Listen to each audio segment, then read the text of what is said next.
Assalamualaikum warahmatullahi wabarakatuh. Perkenalkan, nama saya Ishak Farid dari program studi peperangan asimetris. Pada kesempatan kali ini saya akan membahas mengenai peran budaya dalam peperangan asimetris. Dan pada video kali ini saya akan mengambil sebuah budaya dari Jepang yang bernama seppuku.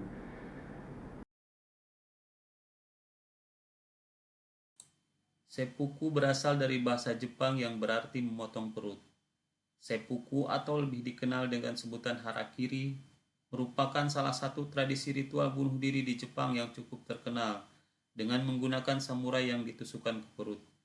Tradisi ini dimulai pada abad ke-12, di mana pada saat itu dilakukan di kalangan samurai Jepang dengan tujuan untuk menebus kesalahan, mendamaikan perselisihan, menjaga kehormatan seorang samurai ketika tidak mampu memenangkan pertempuran daripada ditawan oleh musuh.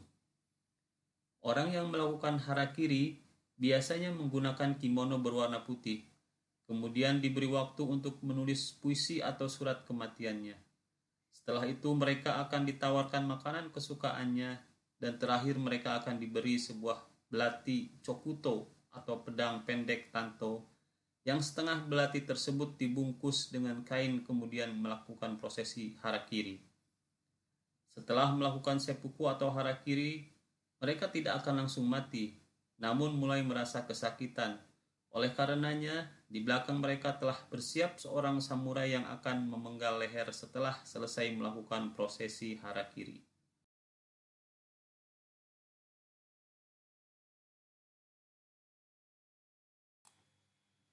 Seppuku berbeda dengan bunuh diri yang lain yang sering terjadi. Seppuku atau harakiri sudah menjadi suatu budaya di Jepang yang dipandang sebagai jalan paling mulia untuk menjaga kehormatan.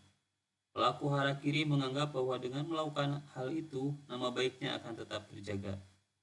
Tak heran memang kalau seorang sosiolog dari University of Tokushima, Kayoko Ueno, menyebut Jepang sebagai bangsa yang suka bunuh diri. Faktanya, Jepang mencatatkan rekor angka bunuh diri paling tinggi sepanjang sejarah pada tahun 2003.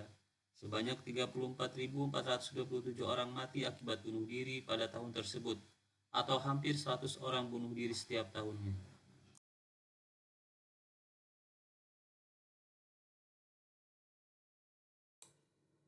Pertempuran Iwo Jima terjadi pada tahun 1945. Hingga hari ini, pertempuran tersebut dianggap sebagai salah satu pertempuran paling ikonik dari apa yang disebut kampanye Pasifik atau Perang Pasifik, yaitu perang ketika pasukan Amerika dan sekutunya bertempur melawan Kekaisaran Jepang di seberang Samudra Pasifik.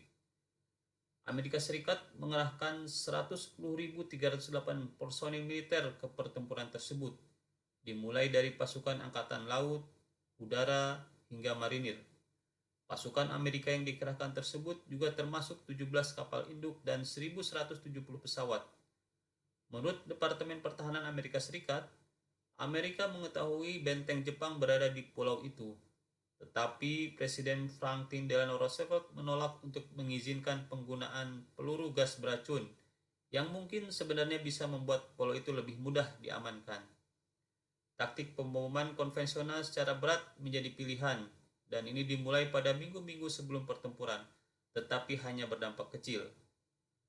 Korban tewas di pihak sekutu mencapai lebih dari 20.000 jiwa.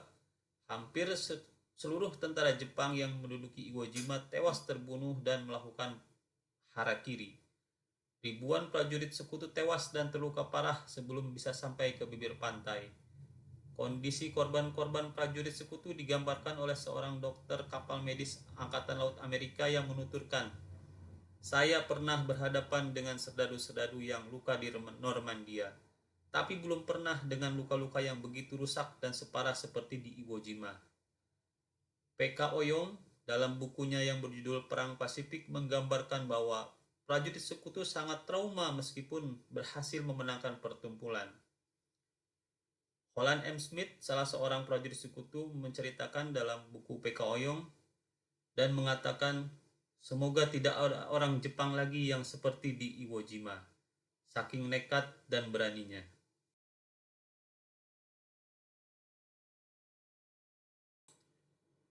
Dari sisi analisis asymmetric culture dapat dilihat dalam 3 sisi. Pertama, dari sisi value, harakiri dianggap nilai budaya Jepang yang mengandung makna kehormatan dan keberanian yang tinggi. Yang kedua, dari sisi norma, seppuku atau harakiri juga dianggap sebagai sesuatu yang normal dan positif pada saat itu di kalangan prajurit Jepang sebagai sebuah norma umum yang diterima oleh semua prajurit. Yang ketiga, dari sisi rules, perbuatan harakiri atau seppuku dalam pertempuran Iwo Jima pada Perang Dunia II merupakan perbuatan yang legal secara negara, dan hal ini justru berkebalikan dengan pasukan sekutu yang menganggap perbuatan bunuh diri adalah perbuatan nekat dan menyalahi moral.